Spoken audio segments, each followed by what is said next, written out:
Hi, I'm Patrick Wu. And I'm Emily Esposito. And today we will be demonstrating electrochemistry.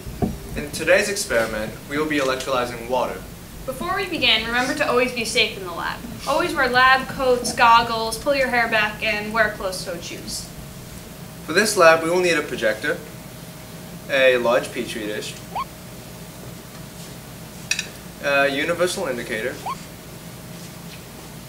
saturated salt solution, copper wire,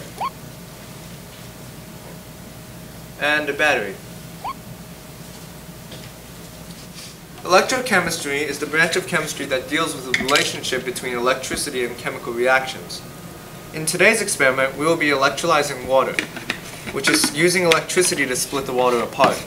In this reaction, the electrodes will split apart the water to form O2 and H2 gas. Right now in our petri dish, we have a solution of water and salt. Now when I add the electrodes, you can see that bubbles are beginning to form. On the one electrode, there's hydrogen bubbles forming. You can see a lot of those. But on the other probe, oxygen is being formed.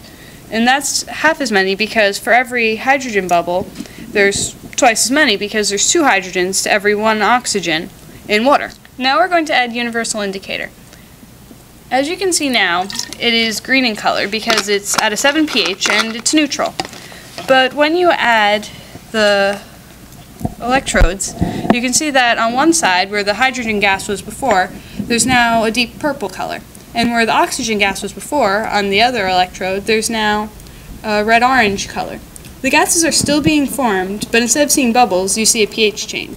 As you can see in these reactions, in this electrode, oxygen gas is being formed, as well as hydrogen electrons, which means the solution is acidic. And at the other electrode, hydroxide ions are formed, as well as hydrogen gas, which means that solution is basic. Like the amount of bubbles, the amount of purple color is twice that of the orange color. So, as you can see, we have split water into 2 parts, O2 gas and H2 gas.